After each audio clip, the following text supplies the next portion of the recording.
Welcome to this event. This is the Annex building, and this is also Forsythvision's first Speak-A-Thon. So thank you so much for coming to our first event. I want to tell you a little bit about the Annex building because as a collaborator, as a community of creatives, I think it's important to know where you're at and the service that it brings to the community so that you can also take advantage of the other services and events that are going to happen in this building. So the Annex is a vibrant cultural hub dedicated to celebrating art, poetry, music, and creative expression in all its forms. As a division of the NXCC, a nonprofit organization, the Annex serves as a platform for artistic writers, musicians, performers, and wellness experts to showcase their talent and connect and inspire the community. I especially want to acknowledge the CEO and Annex founder. She was here a little bit ago. She was actually doing a little bit of work in the back, but it's Zisa Labasso. She is the chief, and also the Chief Operating Officer, Kat Pass, for renting this beautiful space to us. Please check out their events. The flyers are in your swag bag. So there's a lot of information in your swag bag. It's very intentional, so please check that out.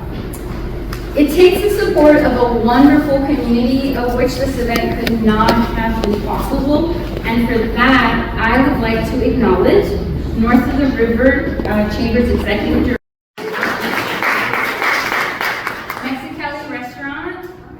across the street. They are sponsoring the gift certificate that the winner for tonight's event is going to get. Valley Strong Credit Union, as you can see, we have swag bags. Shantae Smith, she's ill, but she has been such a great support to me and to the small business owners. So if you are, they support their small business entrepreneurs very, very strongly. Red Carpet Affair, Diane Rivera. She's also the woman behind the camera, so she'll be recording our speakers and micing them. So just make sure that you're mic'd, speakers. If you're not, then just wait for her. Lumina Nexus Studios, Jordan Valdez. He's the man behind the other camera. My first cameraman unfortunately couldn't make it, and so Jordan said yes this morning. So thank you so much, Jordan, for just being available on the spot. So please, also on social media, you can find his contact information. So if you need some services, he can definitely help you with that. The next person is Chef Mom. Yay! So Chef Mom is a concierge. She does hosting. She serves. That is definitely her cup of tea. So if you need any type of concierge services for your events, she's definitely your gal.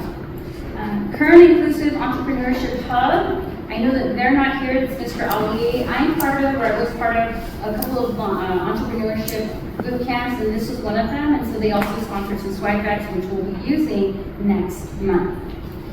And a very special shout out to Jacqueline Vargas. She's not here tonight. She's my social media person. She's behind all the media, social media marketing. So if you got a link or you saw us on social media, that was her doing all of that. Without her, Auntie, and my phone is ringing. No worries, no worries. She has been with me since this vision was birthed. And to you, LaQuisha, I say thank you, and I love and appreciate our friendship. To my very talented brother, Oliver, he's in the back. He is an amazing musician. You got to maybe hear just a tiny bit, but that is nothing compared to his musical talents. He directs the North High Band. He's at Cal State Bakersfield majoring in music. He is just phenomenal, and our family is so proud of him and all the barriers that he's come through and all the things that he's accomplished. I love you, Oliver, and I'm so proud of you. Yay! Resigning from my job and casting this vision. But I was so scared, just like many of the speakers that are going to speak tonight. But I signed up anyway, and I launched the business anyway. And I launched this event. But like them, as I mentioned, I didn't quit. The business model changed when I made myself practice a piece of my talk at a correctional youth facility at the beginning of this month. The encouragement of my students just completely floored me. They said, "Miss, keep sharing your story, please. Someone needs to hear this." That moved me in the direction of not only creating a stage for me to practice, but for other stories to be practiced and polished. And that's why I created the stage today. That is why my mission is to glorify God through transformational stories by providing a stage where stories can be practiced and polished. Believe it or not, the planning of this event began October 9th, just 20 days ago. It's crazy. And here we are today. It's amazing.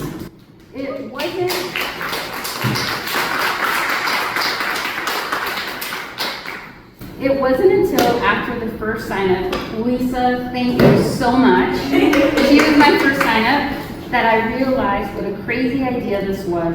But with the first sale, I was committed. And after last night's run-through, I was confident that this was going to truly be a special night for the brave speakers and for all of you who are here today that are going to be listening. I am convinced that one, if not all of the stories, will give you hope for your situation, inspire you to do something you've never been able to do or something you've been scared to do, and even forgive and let go of the pain you've been holding on to. So without further ado, speakers, take your place.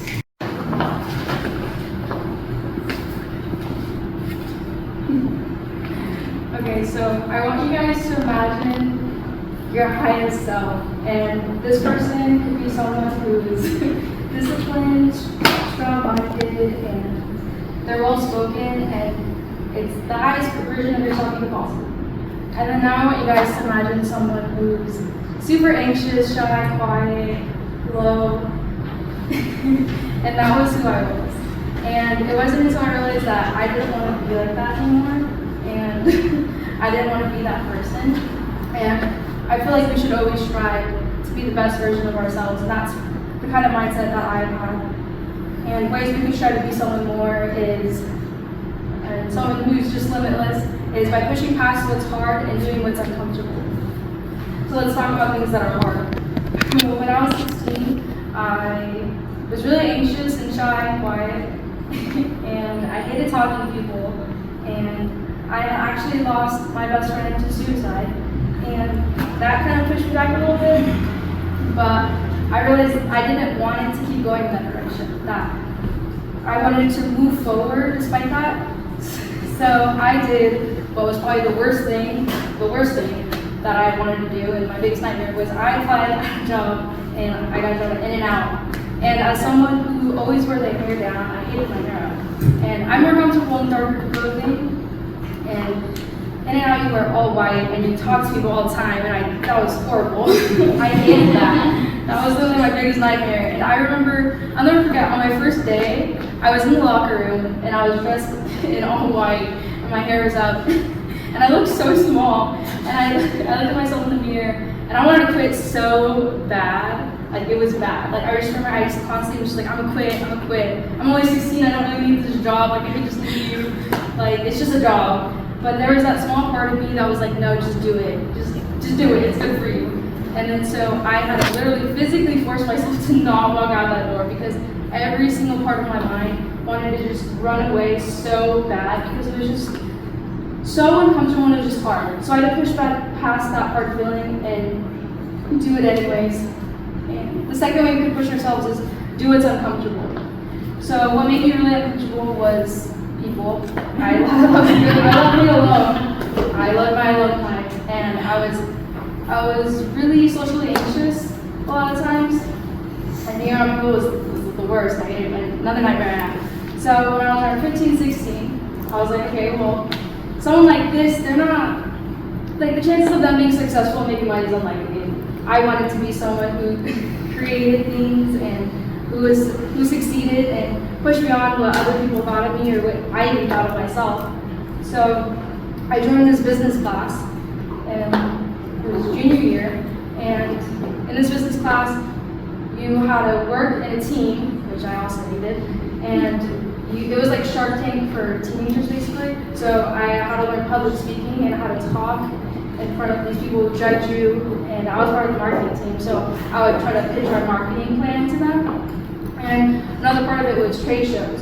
So we'd go to this room and there'd be hundreds of people there, and it literally was so horrible for me. And you had to approach these people and go up to them and shake their hand and then try to sell them your product. And so that's where I learned how to be a salesperson and a salesman. And from that, I got comfortable in the uncomfortable. And that was something that was super uncomfortable for me, but I pushed past it and I did it anyways until now. It doesn't make me as uncomfortable anymore as I once did, and that's something that I never thought I would get over. And so that strive and that mindset, just not be satisfied with who I was, but see who I wanted to be in the future, and notice that what I was doing then wasn't matching up to what that person in the future was going to do. And I wanted to be a business owner, an entrepreneur. And that story, well, that mindset and that strive actually led back to a business I wanted in second grade. And I found this paper, and in second grade I wrote Maya and Amelia's plan to save the world. And it was by selling cookies. And we had a little, small cookies were $2 and the large cookies were $5. And that was our plan. And in a way, by saving the world, I guess, by having that entrepreneur mindset, that kind of strive saved me from not succeeding in the ways I wanted to succeed. So today, I have the opportunity to be limitless by doing what's hard and doing what's uncomfortable. So what I want to ask you guys today is, what hard thing do you guys need to push past to get to where you guys want to be in the future? And what's something uncomfortable that you need to do? Because when you step into that place, you may find yourself that you too can save the world or save yourself. Speakers, and just for the audience knowledge, Chef Mom is the timer today. Yay! It's fun to see you guys in the timer. And thank you, Drew, for bringing the sound bowl. Thank you. So basically, at 5 minutes you're here one thing. At 6 minutes you're here. Our next speaker, Gabe Vega. He is one of the most well-known, well-respected, and popular tech consultants in the southwestern United States. Approaching 15 years in southwestern United States.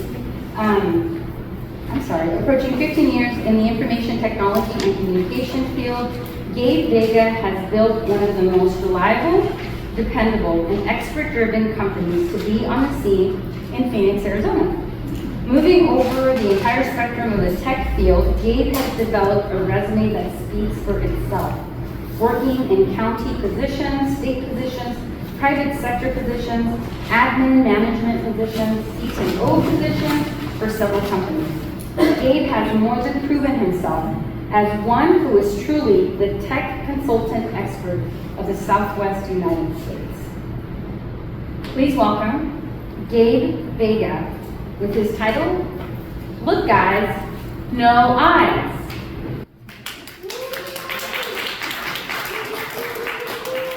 When I was young, I was born and raised into an environment of dysfunction, drug addicts, drug dealers, on the east side of Bakersfield. And one can never imagine somebody in that position would build themselves to who I am today. The one thing that I learned very quickly as a youngster was I had a very strong leaning towards technology.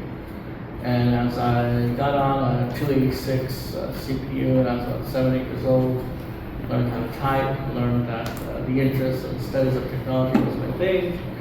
As I continued through grade school and junior high and high school, I found that it was a strength that I could utilize to get out of my environment and my situation.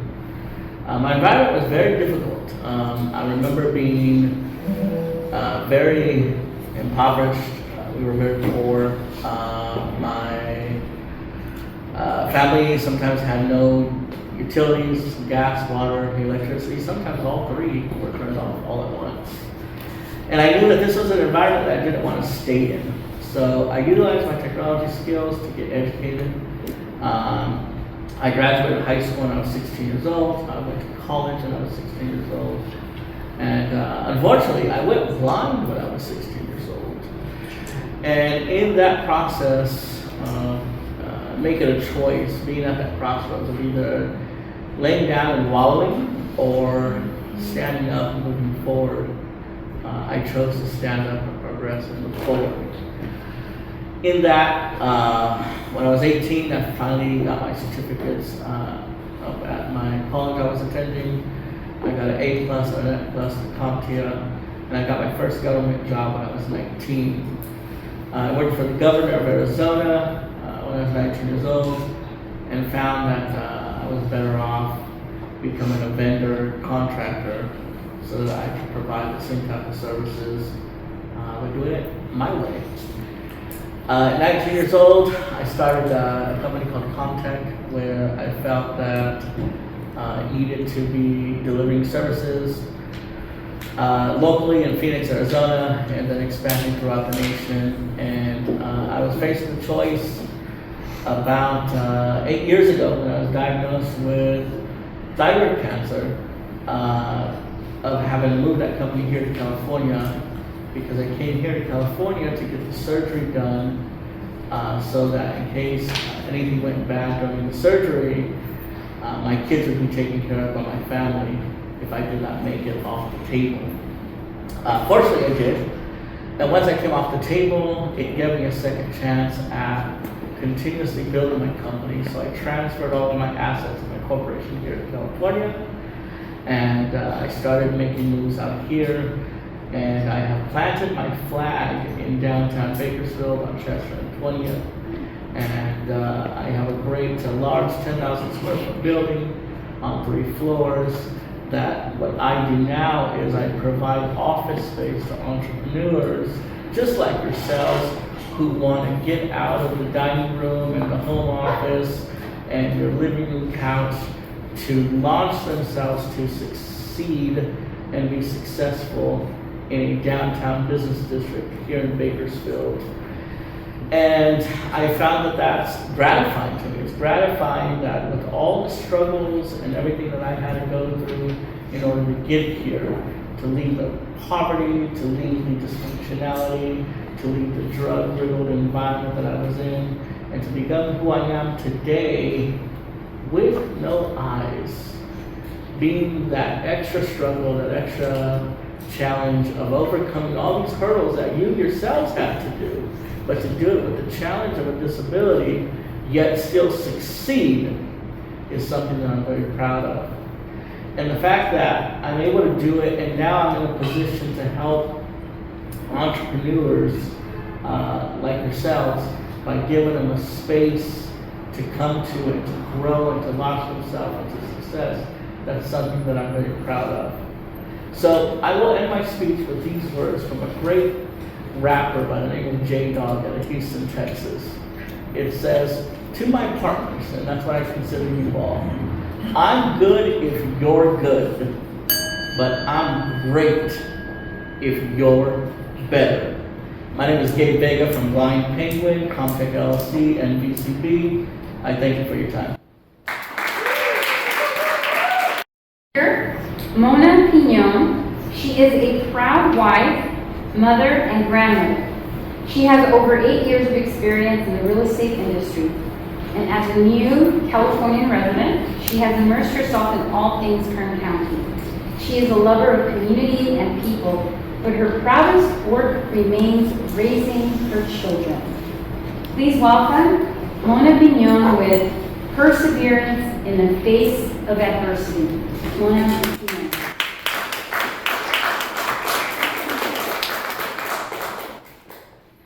I would like to read a semi-definition of the word byproduct.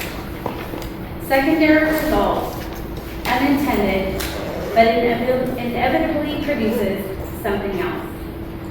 Unintended. I want you to keep that word in mind. My father He was a heroin addict, in and out of prison the majority of her life. My mom, she was addicted to Vicodin from the time I was 14 up until the day she died. Later on in life, we found that she was schizophrenic, so it kind of made sense, the decisions that she made throughout her life.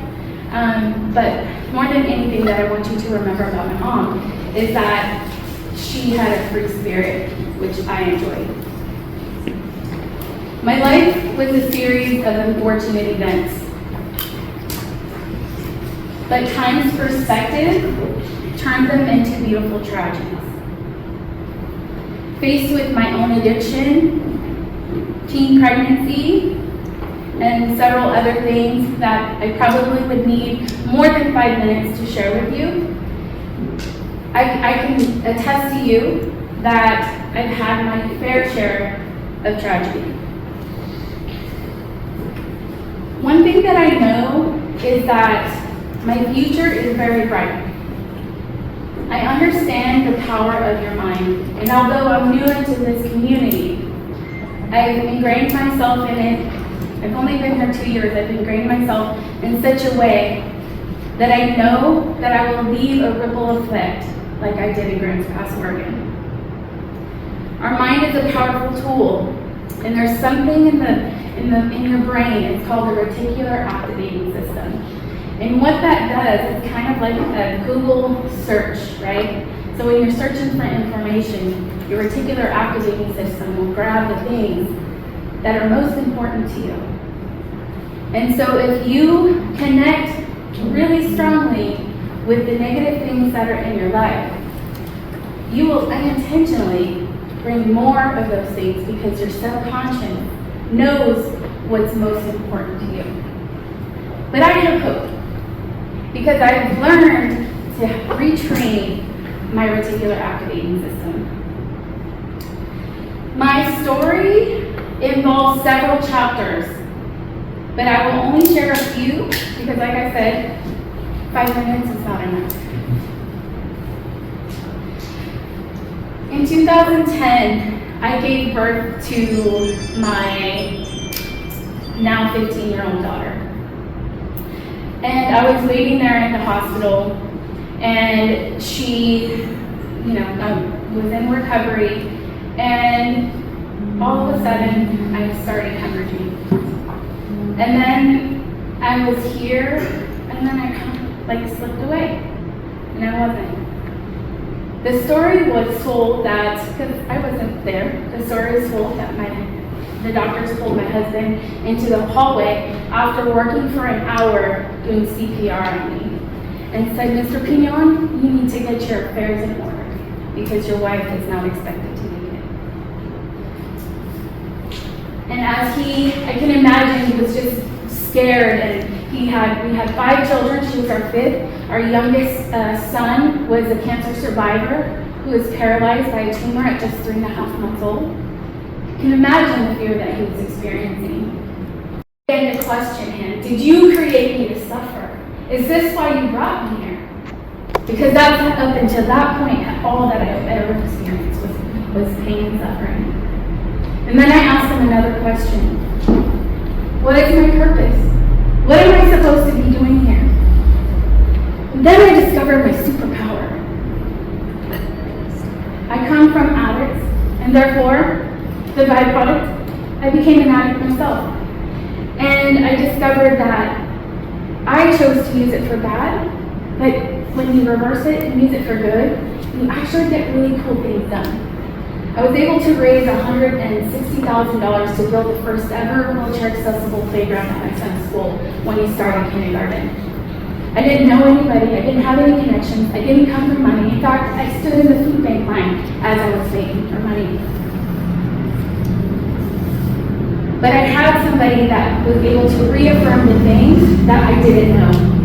And so somebody that was able to say, "Mona, the things that your parents told you are not true. You're not worthless. You're not good for nothing. And just because you come from a family like this doesn't mean that you're destined for those types of things. You can do this." So I'm going to share with you one of the things that he said. He said that I have the ability to persevere in the face of adversity, and that I should use that to continue to do good things in the community. Wherever somebody needed a helping hand, to continue to do those things. So I created my own raws for you guys, something for you to take home with you.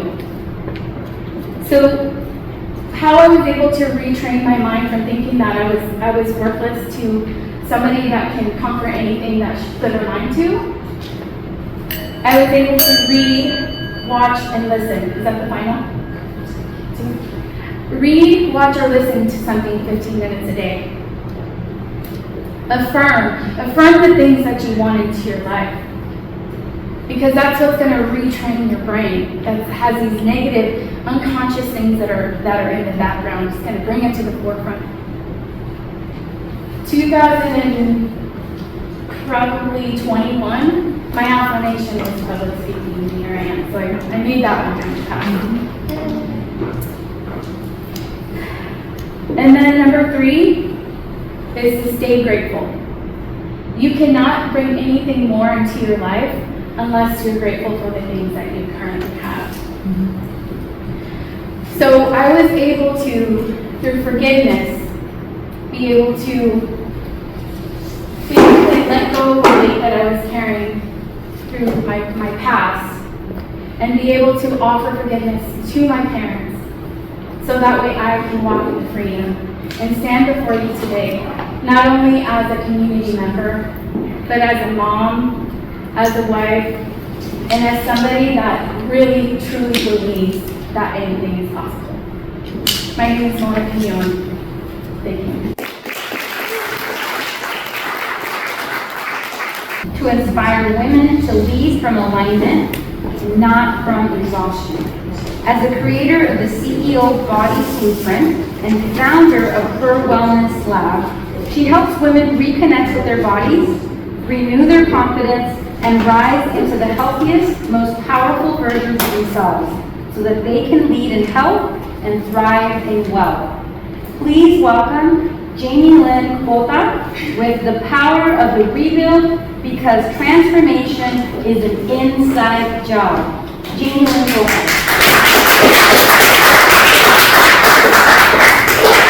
So, raise your hand if you've ever hit a block in your life. Okay? That moment when you're showing up for yourself, but deep down, you know you've lost touch with your own self. Okay? We've all been there, chasing success, trying to just do it all. Okay? We're holding it all together, but quietly, when it's our turn, when is our turn? When is it going to be me? When am I going to feel alive again? When am I going to feel confident again? When am I going to feel like that person that's happy that I'm seeing? Okay? What if I told you that the moment you feel stuck isn't really a breakdown, but it is your pivot? It's that moment where you are going to take your power back, and that's far more than powerful, because that is your rebuild. My name is Jamie Lynn Kota. I am a mom. I'm a wife, I'm an entrepreneur, and a woman who looked like she had it all together. Until I realized one day I was leading from an empty cup. I wasn't broken, I was just disconnected from my body, my purpose, and my power. And it took one brave moment to pivot. One choice to rebuild from the inside out, to change everything. Here's what I learned through that process. Your body is your business. You cannot lead from an empty cup. Tonight, I want you to walk away with a blueprint, and I want you to remember these 3 things. And they are all built on changing everything for me. These are the 3 C's that changed my life. Commitment, calibration, and comeback.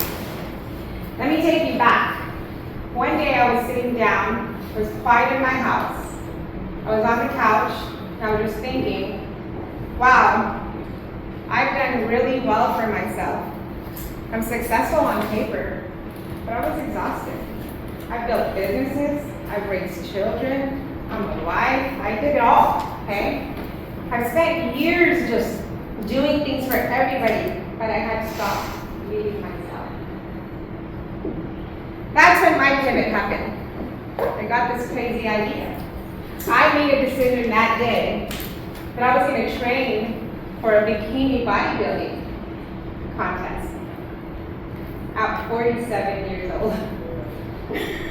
Everyone thought I was crazy, but this wasn't about vanity for me. This was about victory over everything that's ever broken me. That was going to be my comeback to myself. So every early workout, every meal prep, every sacrifice became an act of self-respect. That's what commitment looks like. It's not perfection. It's a daily decision to show up for yourself even when nobody is watching. But commitment without direction can burn you out too. Because I was burnt out, remember? And that's when the next seed comes in. As I trained, I started to realize that when I showed up at the gym is how I was going to be showing up for myself in life. Every rep mirrored resilience. Every challenge revealed where I was still out of alignment. Calibration became my practice on a daily basis, learning to adjust my habits, my mindset, and the decisions that I was making to match the energy of the woman who I was becoming. When you calibrate, you fine-tune your life to your higher level, okay? This is a conscious thing that you are making a decision to do. That's when everything started to click.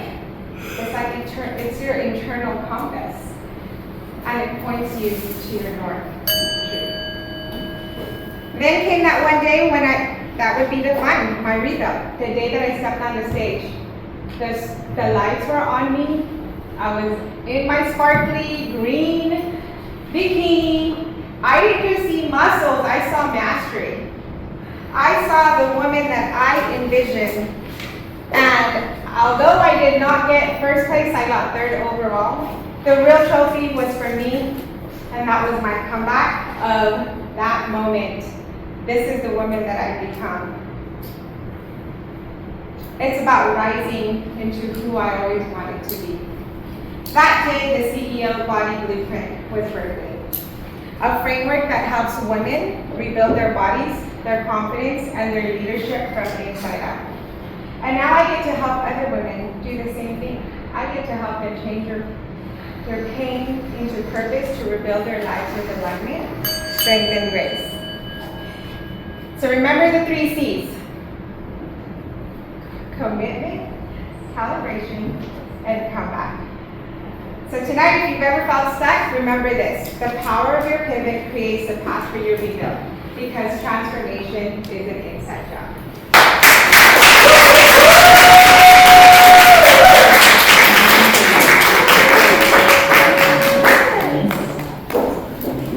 Transformation. And social impact consultant who helps others lead with love and authenticity. As the founder of Bella y Berraca, she blends faith, culture, and purpose to uplift communities and inspire others to step boldly into their power. Whether through dancing, entrepreneurship, or social impact, Luisa embodies what it means to create change with heart, courage, and boldness. Please welcome our next speaker, Luisa Guzman, with Let Go and Let Love In.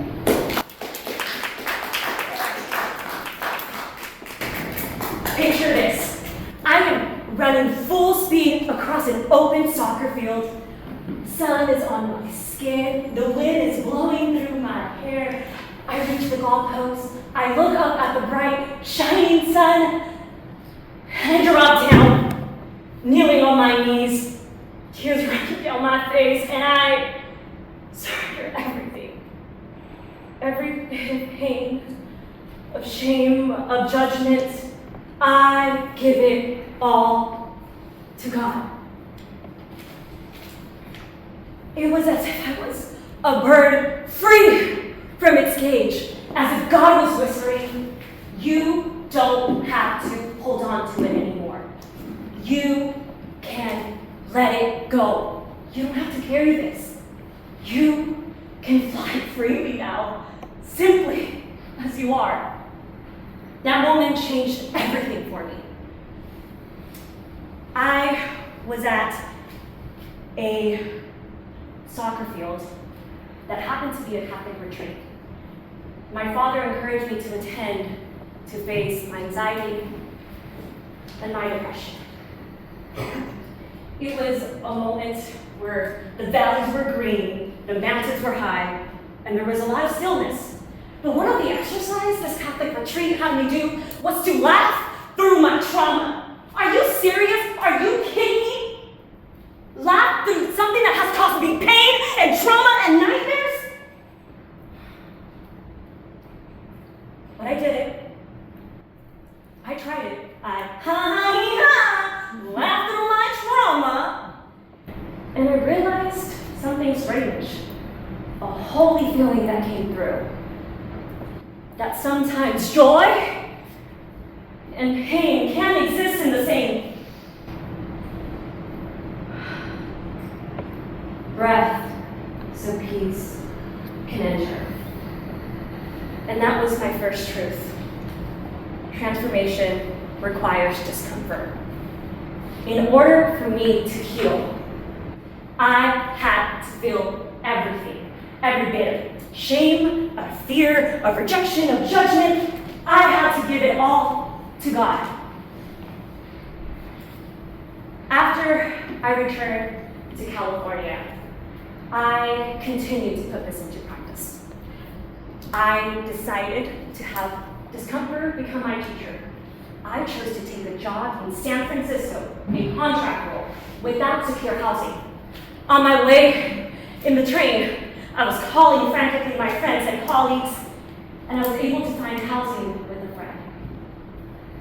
I then started showing up to cumbia band performances, dancing freely, not knowing anyone, and started saying yes to opportunities that stretched me, and one yes led to another, and I started dancing across the stages in the Bay Area, even dancing with cumbia Latin Grammy bands in front of thousands of people. Dancing became something so much more sacred.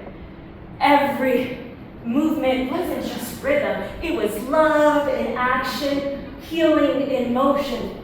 People would come up to me afterwards and say, wow, you have such a spirit to dance, such freedom, you made me want to dance again. That's when I realized something. That legacy isn't what you leave behind, it's how you choose to live right now. Every choice you make shapes someone else's courage to live freely. Every time I dance, every smile I share, the joy radiates through the room because I stopped letting other people's expectations of me and started letting love lead. And it began a life of truth, a life of global social impact rooted in faith, joy, and community. And that became the second part of my truth. Every act of courage becomes part of your legacy. But healing didn't stop there. It became a daily practice. I had to surrender my fears, my emotions, my plans to God. Every day, I'm learning to trust the process, even though I don't know what the outcome will be.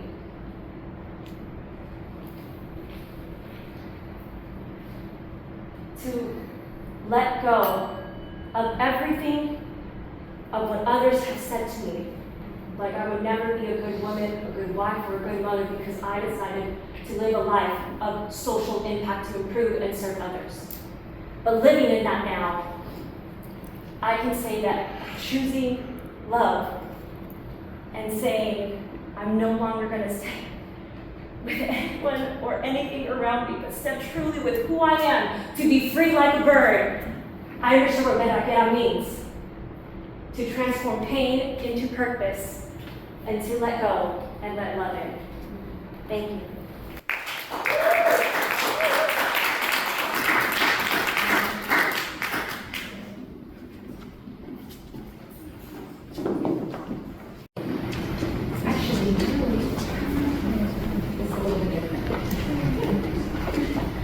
All right, as you are filling out your form, I'm just going to tell you, part of public speaking requires you to prepare your speech. And in some cases, you can do an impromptu style, which is speaking off the cuff, not preparing anything except for a moment. And that is not easy. So Drew has decided to take on that challenge. For better or worse. And today I have two prompts, and without reading you which prompt it is, I'm going to let the audience decide which one I would give her. Is it number 1 or number 2? 2. Raise your hand if you'd like for me to give her 2. 1, 2, 3, 4, 5, 6, 7, 8. 8 hands. Raise your hand if you'd like me to give them 1. Oh, somebody needs to break the tie. 1 or 2? 1. Okay, then 1 it is. All right. Let's see here. Can you talk over my voice? No, I'll give you this side. I'm going to introduce Drew. And after I introduce Drew, I'm going to give him the prompt, to which I will give him 1 minute to prepare for this 5 to 7 minute time. All right.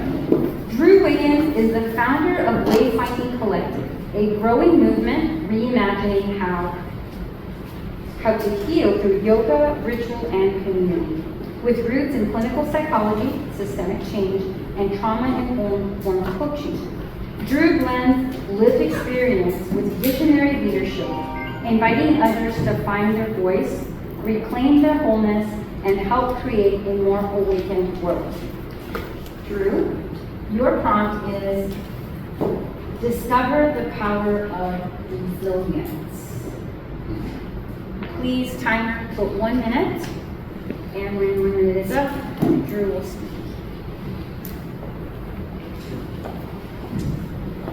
I need a breath, so I'm going to invite everyone to do a breath too. So it's all, close our eyes if you feel comfortable and safe doing so. Take a nice deep inhale through the nose. Exhale and allow it to move through the lower parts of your body, out through your feet.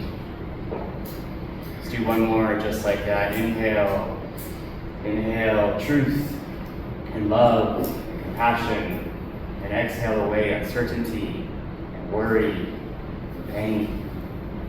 That is what is the essence of healing. So, as you heard, I had no idea what I was going to speak about today. I was crying already sitting here in the audience thinking about the nature of healing, because that is the common thread that connects each and every one of us. And that's what resilience really is all about. So, in the theme of transformational healing stories, I guess it's time to share mine. Emotions. That is what needs to be felt. So as a young boy, I was really in awe of the concept of magic. From a young age, well, I wanted to be many things, but the first thing I wanted to be when I grew up was a Sparklets water delivery truck driver. Do you know what that is? Do you remember like the back of that sign? It was like blue and it like glittered, like when the sun hit it especially. To me, as a young boy, that was magical, right? That was magical. And eventually, as I grew up, there was an opportunity, I think in the 6th grade, to start to play a game with my dad called EverQuest. It's an online game. And it was a game of magic. It was a game of discovery and truth and excitement, because what you got to do is you got to become something. You got to become a druid or a shaman or a warrior or a magician. You got to play in a fantasy world. And I played with my dad. I played with my uncle, and I got to discover that magic was possible. And I took that lesson out into the world. When I was playing on the playground at elementary school, I would play magic. I would have fire powers or water powers. Actually, I just dreamt of that last night. It was really interesting. But I had all of these kinds of characteristics of play and imagination. What I didn't know would come from this experience would be a great teacher. At the age of 13, I had just lost 50 pounds. I was a heavier set, younger boy, like yet to hit puberty, and between the summer of 6th grade to 7th grade, I had lost 50 pounds. I truly became unrecognizable. One of my cousins, when we went to a family reunion, introduced herself to me as if she's meeting me for the first time. And it was right around that juxtaposition of that kind of inner transformation, in entering middle school, becoming one with myself, discovering this idea of magic, letting that flow through me, that I was sexually abused. And that came through this game that once was my opportunity to experience magic. And it was hidden in the shadows. So for 3 years, I was abused through the concept of grooming. Grooming is a slow kind of experience where you get separated from those that you love. You get told untruths, and trust and love becomes control and fear. And it's not something that as a young boy I could discern truth from wrong, right from wrong, and all of a sudden I was hidden. Deep in shame, just like I felt as a young boy who was overweight, who couldn't see himself. I was hidden from my family. I was hidden from myself. And for 11 years I hid. I hid and I hid from people who could protect me, from people who loved me, but most of all from myself. And what I didn't realize at the age of 24, when I had moved cross country from UCLA to New York on a one-way ticket to become a high school science teacher, that my students would be the ones that would mirror back to me that the possibility of resilience and healing was possible. It was a possible avenue, because what they did for me was they mirrored back to me the same truth, that I was worthy of it, that it was possible, and that in order to become who I needed to be, who I was meant to be in this life, I had to turn inward. So I started that inward journey at the age of 24, where I began to do therapy. I began to sat in the world where I started to realize, oh my goodness, another world is possible. Another world where magic might be real again is possible, because it comes from the inner journey of experience and of truth and of love and of wholeness. So every day, every single day, I would turn towards myself. I would meet weekly. Now, for 9, almost 10 years of journeying inward, I left that career in education. I went to clinical psychology and started studying a PhD in clinical trauma psychology. I turned towards myself, and even after that experience, went to India for several months on my own to begin to discover other avenues of healing. Healing became my form of resilience, because my joy was now my resistance to the untruths, that trauma and pain and suffering are our reality, because the reality is that when you turn towards your pain, you suffer less. Let me say that again. When you turn towards your pain, you suffer less. When you lower that resistance, you become whole. And that's what resilience is. It's the moving inward. It's the facing the darkness, the shadows, because in that shadow is your becoming. It is your truth. And if I can share one story, it is the truth of my becoming has become my purpose. So in the shadows, I found that little boy, and I can believe in magic all over again.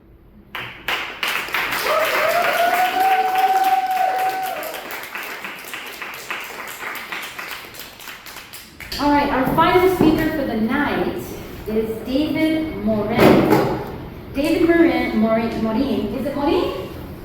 I've always said it wrong. Certainly, Maureen. Yeah, I've always said it wrong. All right, I'm terrible. Our final speaker is David Morin. He is a poet, a death doula, and a prison rehabilitation facilitator who uses poetry to help people reunite with their humanity and transform existential awareness into meaningful living. Through his Year to Live program and spoken word performances, he creates spaces for authentic expression, witnessing and healing. His work combines trauma-informed facilitation with poetry to help individuals navigate grief, addiction, and challenging life transitions with greater presence and self-compassion. Please welcome David Moline with Pockets of Joy. I was looking at a rose in my backyard. In that moment, a petal fell to the ground. It drifted so elegantly without a sound, it made me wonder, does a petal know when it falls from the flower? Does it count the days until its last hour? Can the rose feel part of its beauty die? Do the thorns celebrate? Or do they cry? Maybe they exist to balance out the beauty. Protecting its growth, its sole duty, thorns are in a rose with just a seed. The pain there from the start, a promise we will believe. Before reaching for a rose, we pause to find a clear space. The fear of pain fills us with intentions of grace. How else do we see a rose in all of its glory? A reminder to stop before assuming the entire story. I once thought thorns were a symbol of pain. How could something so beautiful have so many stains? Will a flower still be a flower if it never rains? You know, I think the entire flower weeps when a petal falls. Its roots tremble, and pain roars within its walls, a part of its beauty fading slowly into the dirt. The missing petal forever a space. You know, I think all along the thorns were just playing coy. They exist to bring us pockets of joy. I wonder if we've been looking at pain all wrong.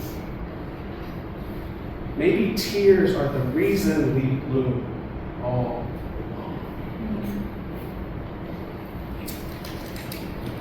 How many of you guys have felt like your grief or your sadness was a problem, something to avoid, a fault, an imperfection?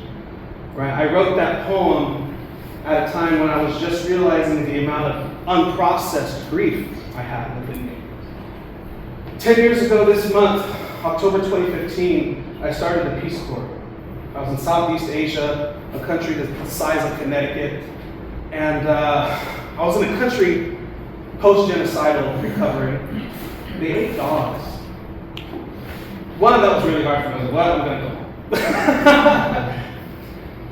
2 months into training, I can't leave during training or else I'll get kicked out and go home. A friend of mine from home dies, passes away. His name was Jordan, he was 22, he had muscular dystrophy. And the older he got, the weaker his body became. And I couldn't understand, like, why would someone be born just to suffer like that? He needed help for going to the bathroom, being fed, sleeping, everything. He had no control of much of his body. And so I'm there grieving this as my family's eating dog for dinner. And like they're laughing at me about my grief because they're in a post-genocidal era. And I decided I would stay. I was like, I'm going to live my life to the fullest. I owe it to them. 2 months later, or 6 months after that, my uncle from home passes away. I go home for his funeral. My first week coming back, my two closest friends in the Peace Corps service, they both went home in a week. And that was about the time my soul left my body. I kind of remember it very vividly. And a few months after that, on my birthday, one of my best friends from high school passed away. And that was my first experience of loss. And this whole time I'm drinking, I'm pursuing love, I'm eating as much as I can to comfort myself and my grief. And it wasn't until a few years later, it would be like a thorn in my balloon just popped me, and I kind of released it all. I went back to a summer camp a few years later where I met Jordan, and all I saw on all the kids' faces for those 5 days was Jordan's face. And I was 51% calm, 49% breaking, and I was just on the teeter the whole week. It's like, what is going on here? And after camp, I go to Smart Final. I get a big thing of cookies, a gallon of milk. I was like, I'm just gonna go comfort myself in my room right now. And I just started bawling at the register. I was straight faced, but tears were coming out. And the lady was like, are you okay? I was like, I have no idea what's going on. I'm gonna go home. And I cried for 3 days straight, in and out of waves of grief. Wake up, cry, sleep, repeat. I called in sick. I needed to cry a few days. And we're all so terrified of feeling that pain. We run from it all day, every day. But what I found, what the beauty was, a few months after that, I journaled for the first time. I was able to sit with my emotions. A year after that, I wrote my first poem. A year after that, I quit my job. And I found my purpose. And now I help men everywhere, in prison, outside, to get in touch with their body, with their emotions, and to understand that your grief is not a problem. Your grief is what makes you human. And so, in everyone's bag, I put a paper if you'd like to write a poem, have some creativity. Just let out your emotions through some kind of creative outlet. It will help. Thank you guys so much. Last words, what do you feel your calling or purpose is? David, we'll start. 3 words? And 3 or less words. Grace, compassion, and humanity. Thank you. Risa? Joy and love. Joy and love. Thank you. Mona? Hope, Chris hope, forgiveness, deep forgiveness, and purpose. Awesome. Thank you. Serve, love, Serving love and compassion. Thank you, Maya. Gabe? Mentorship, community, and understanding. Understanding. I love it. Thank you, Gabe. Sure? Healing, belonging, and liberation. Awesome. Genuine. Love to be love and to spread the word of God. All right. Second, all my questions are 2 parts, sorry. So question 1. What is your speaker goal or your entrepreneur goal? What is your speaker goal or entrepreneur goal? David? I'm actually going to say this out loud. Absolutely. My ambitious goal is to be the first spoken word performer at a Soul Halftime show. Woo! All right. And we heard it here first. All right, this is the time this is the I ams, this is the affirmations, this is what I will become. If that's your goal, please, Lisa. It's actually my reality now. Global social impact rooted in faith, joy, and community throughout the world. Awesome. I want to be a keynote speaker. I am a keynote speaker. you asked me the question. I'm sorry, I'm in coaching mode now. I am a keynote speaker. I am a keynote Yeah. speaker, I'm an author, Yes. and I am a coach. Sorry, I will do that again. Serve others and uplift. Awesome. That's awesome. All right. Gabe? I left Bakersfield 20 years ago to become a man, to grow into a successful businessman, and my goal and what I would like to give back is to come back to Bakersfield and give others in my position that same opportunity. Awesome. I'm hitting you up, Gabe. I'm hitting you up. Drew? Yeah, what I didn't have time to mention in my speech was that I left my PhD. So I studied for 3 years what I studied was trauma and systemic change. And what systemic change means is like, are things a system or a business or a way of being, kind of like mental health? Is it good or is it bad? And what I found was that mental health was a really broken system. So my hope is, after having left my PhD, after having gone to India and studied more holistic ways of healing, the intention is to bring back the concept of spirituality and magic and healing and belonging and liberation to the world, to make a more awakened, unified, and conscious existence possible for every living being. I am a keynote speaker making global impact.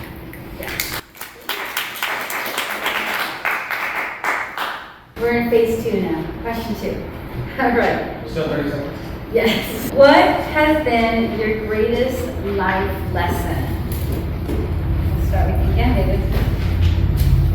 We are all the same. I'm no different than the person halfway across the world with different ideological beliefs. We're all the same person. Thank you, David. Lisa. Growth requires surrender. What was the question? What has been your greatest life lesson? Okay. I think when I learned grace, when I needed forgiveness, so I was holding on to this unforgiveness towards my parents, and it was their fault for everything. And then I also, in this hand, was reaching out and needed forgiveness from my daughter, who I had hurt, and I needed to let go of this in order to receive grace from her. And so that was, I guess, my biggest lesson is forgiveness, but grace was part of that because I needed grace. So I had to extend grace. So good. So good. Thank you. Amaya? Maybe knowing that it starts with the mind, and your mindset is the only thing that you can control despite like outward circumstances. Wonderful. So beautiful. Thank you, Maya. Gabe? Even with no eyes, I still do the damn thing. That's right. Right. Drew? Doing it a long story. Magic is real. It's real. Really real. Believe it, and you'll see it. Jamie Lynn? There are many lessons, but I think for me is the greatest love story is what God did for me on the cross, and that's my greatest love story. And being self-love is always going to be the forefront because God loved us first, and we're able to love others through that. Thank you. Very good. All right, the second part of question 2, or so soon.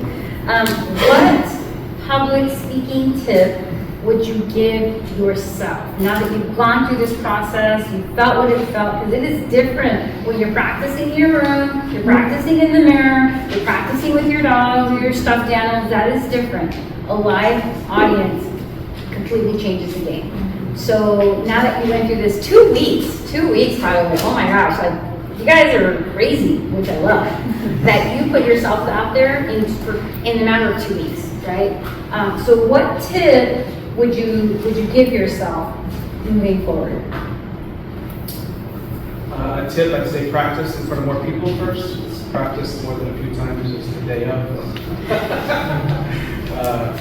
Write it out, sleep on it a little bit. Instead of stressing it, just leave it away for the last day. Good job, good deal. All right, Lisa?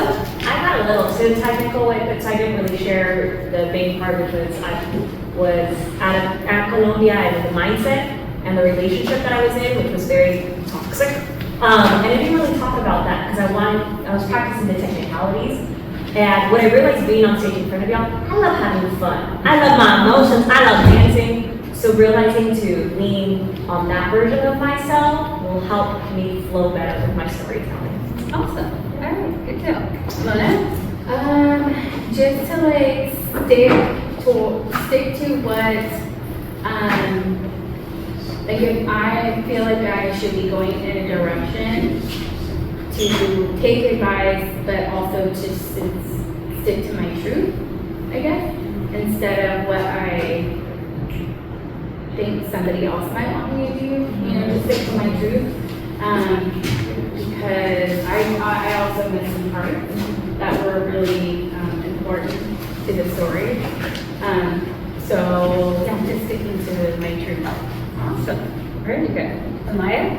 I practice more in front of people and calm my mind and mind so it's more organized and I don't have to. Awesome. Yes, good. Gabe? I'm going to agree with everybody else. So time management is key. Because of the lack of my own time management, I also either skipped over or ran through too fast certain aspects of my speech. So I could have been more elaborate. Thanks, Gabe. Drew? Well, this was a big process in surrender for me. I'll be honest, I missed the run of the show. There was an email technicality probably on my end. I didn't see it, so I came in here really blind. In a lot of ways, I think that was by design. So for me, it was a real act of surrender and speaking the truth of the heart instead of the mind. Also, you didn't even know what you were going to talk about, so what are you talking about? You're doing great. I think for me is being authentic. No matter if there's one person or 10,000 people in the room, just be you and continue to speak up. For me, the acronym of SPEAK is sharing personal experiences and knowledge. So we're speaking from the heart, not from the mind. That's awesome. That is awesome. Again, 2 weeks to decide. I threw in a little bit of my chimes in there, and I was like, oh my gosh, I need to not do so much because this is 2 weeks and that's a lot of pressure. But I did feel a little bit of pressure. But this is good. This is good. This is not the end, and this is what the platform is for. It's not for perfection. It's for practice. Can I say one thing? I just want to say thank you to Heidi. I was not intending to speak tonight, but I saw a post that was shared through social media. And because of her courage, we're all out here today being able to be heard and speak our truth and hear other people's stories. So I just want to honor you tonight and tell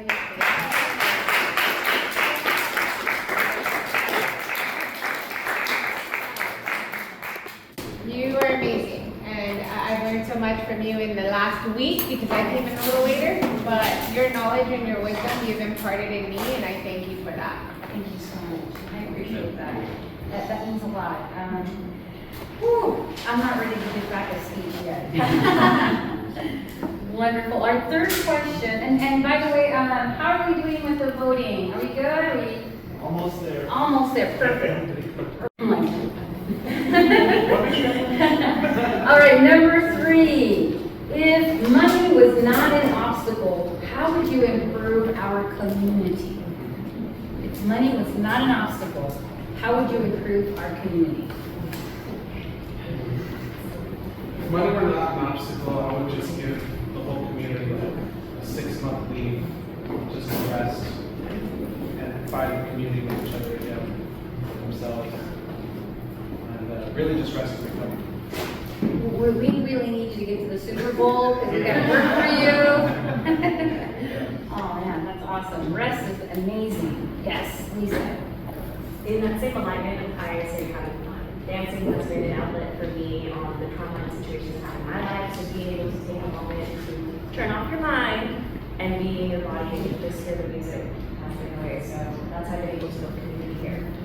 So creating events where it's just fun? Yeah. I was in a dance center. But I will support someone who has a vision. If you have a vision, I will support you. All right. Well, money was an obstacle. How would you improve the community?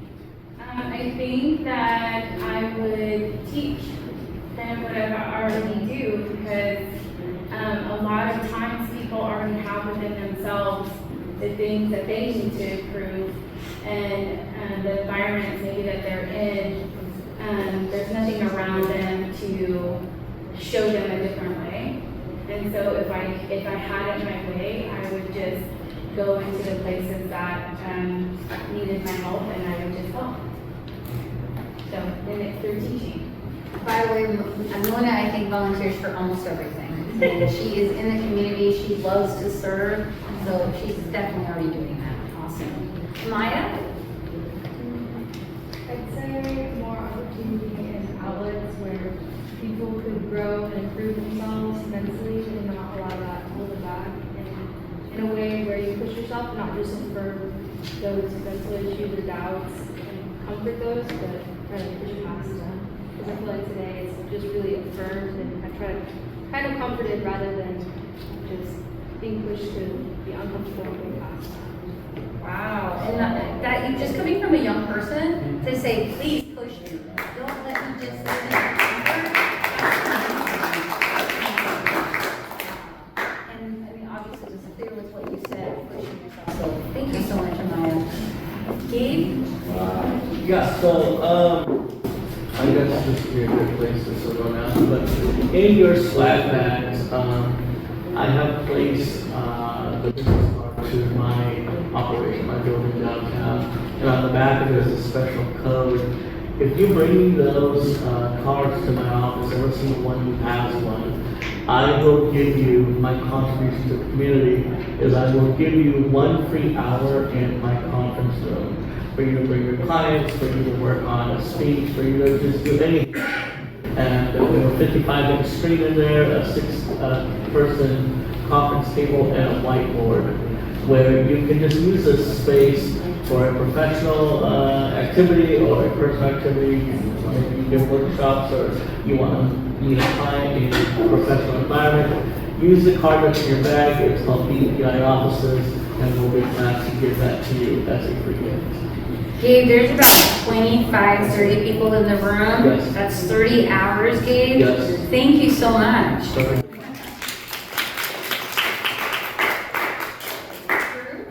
Yeah. Community is not just a what, it's a how. And I think we've lost the how of it all.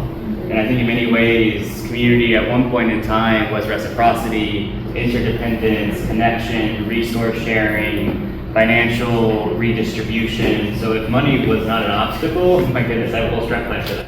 Right? It's how can we bring together the basic tenets of how we are in connection with one another, how we resource share, and also how we heal, how we redefine what healing actually is. And all money can be going towards that for sure. Beautiful. Thank you. I have a nonprofit here in Bakersfield. We are Dreams and Hope for the Children. We have been around for 13 years, and our mission is to help underprivileged kids and families in the community. In the last 10 years, we have been doing the same thing over and over, just by providing resources, giving kids back to school, resources and things like that. But then one day we thought about it, we're like, why do the same families keep coming back every year after year, right? And so at that point, it wasn't even, we couldn't even blame them anymore for coming back. It was more like, what can we do as the nonprofit to help these families? And that's when God gave us this vision. Well, if you give a man a fish for the day, you feed him for the day, right? Like, you give him a fish, you feed him for the day. But if you teach him how to fish, you feed him for a lifetime. So what we've done is we started we created workshops for these families. There's not just the kids, it's also the families come together. And we're teaching them basic life living skills so that they can grow up and break those generational curses, or if you will, right? And we can leave them with legacy instead of, the same thing over and over again. So if money wasn't the issue here for me, for the community, I would put money into that resource, more money into that, so that we can build it out and make it even greater and make bigger.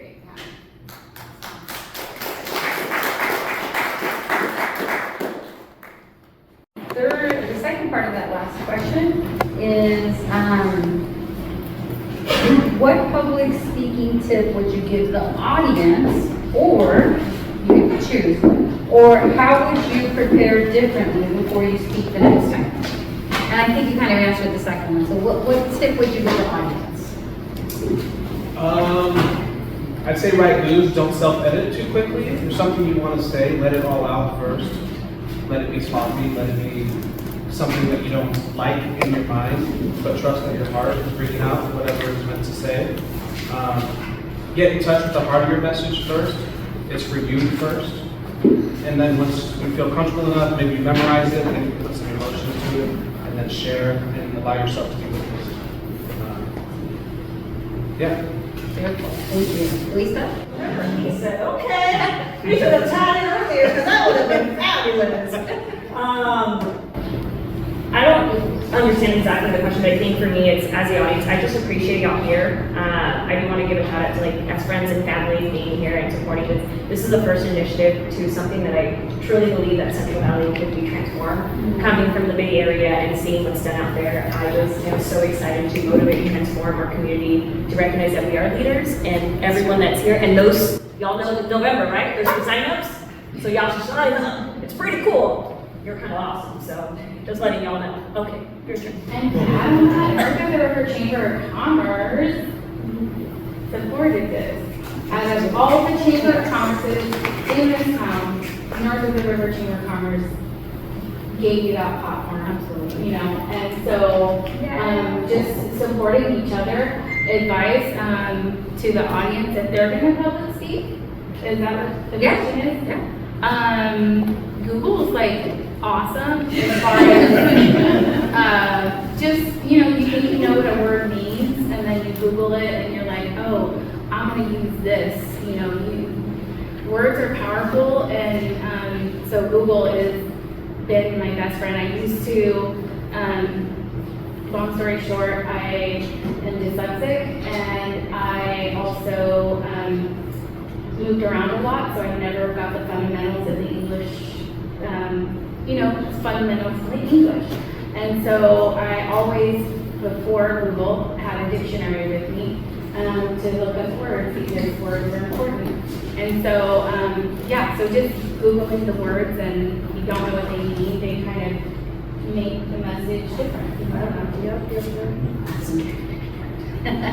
Thanks for that. Amaya? Some advice would be, don't overthink it, just do it, okay? You know your story. You know your story. It's your daughter. Gabe?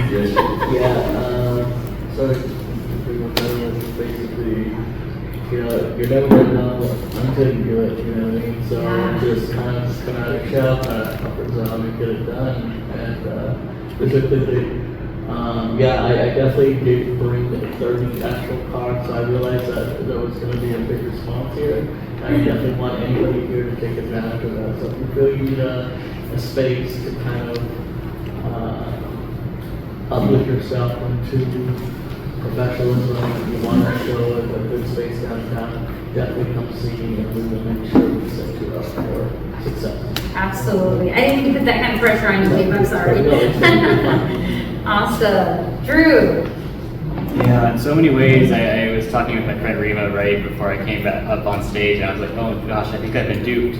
I think this is an inner child healing opportunity right now. Right? I think that's one thing that I would recommend, is see this as an opportunity to be seen. Yeah. Allow yourself to be seen. Allow yourself to see this as a healing opportunity, because that's what this is. It's not perfection, it's not performance. This is just an opportunity to allow your truth to shine and for an audience to hold that. And that's what you all did for me, that's what you did for each one of us, and I'm so grateful for that. Thank you.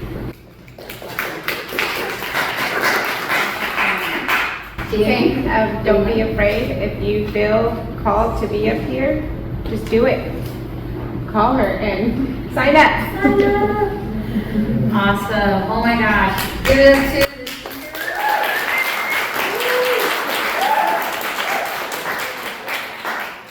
Really quick, does anyone have in the audience a question for the speakers that they'd like to ask? Raise your hand. I don't have a question, but I would like to say something. Yeah. I just want to say thank you guys for being really open about everything that you guys shared tonight. You guys had me crying back here. And then you had an emotional roller coaster. I was like, oh yeah, I was laughing. And then I was like, oh wait, I'm sad. And it was great. It was amazing. So I just want to say thank you guys, and thank you. And thank you to the NOR, because I've been like in my house for months now. I don't want to go out. I don't want to network. I don't want to do anything. And each of you guys' stories at some part has like told me, like, okay, you need to get it together at this point, so. Yes. Thank you guys. I got this, a little trophy. I love this. It's a mic. And I'm sorry, I'm just starting. Eventually I'll get them engraved. Perfect. It says Forsythvision 10/29/25 Speak-A-Thon. Yes. So woo! And thank you to Mexicali for the $25 gift certificate for dinner. And inside you have a $50 cash prize. Awesome. Thank you everybody who purchased a ticket. Thank you for being on the stage, for trusting yourself and having the courage to just do this. This is obviously not about the prize, right? This is just kind of the extra. This opportunity is going to be, my goal is to have it every month. I am looking for a team because right now I'm a team of 2. My social media gal, Jacqueline, is amazing. She couldn't make it tonight. She's phenomenal, and that's why you're all here, because she did all that work with social media. Sign-ups are already available. Get on the website, forsythvision.com, if you know someone that wants to speak, or if you want to speak and just practice, or just like Drew said, just come to terms with yourself, right? Just let it be a moment of you just releasing some things. By all means, this is a place of storytelling. This is a place of practicing that craft. Please take that leap of faith. All right. So that's my little shout out to you jumping on this bandwagon. I only have 8 spots. There's 7 speakers here, so the 8th is pushing it, as you can tell. So only 8 spots. So make sure that you do that. The sooner the better, because the sooner we can practice. All right. All right. So we tallied up the scores, and the highest score of 584 points, with all of you scoring, is to Gabe Vega.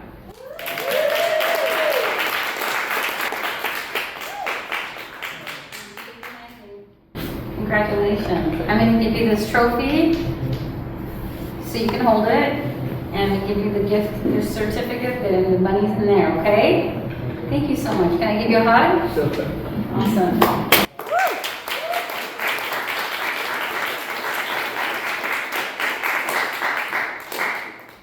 Ladies and gentlemen, thank you so much for spending the evening with us. Thank you for supporting this cause and for supporting the speakers. And before you leave, I'd like for the CEO and founder of the Annex to come up and make an announcement. Lisa Labasso. Yeah. We'll get a group picture right after Lisa announces. I just want to thank everyone for coming, and we do have a guest list that you can scan and fill out. We would love it if you just let us know what brought you here and your interests. We also have a Venmo if you want to donate. We are a nonprofit and we do a lot of different things. We love what Heidi's doing. We love that you're here, and I'm so very excited that she's going to be participating and doing this monthly and bringing you all here. And I just want to thank you all for being here. Thank you.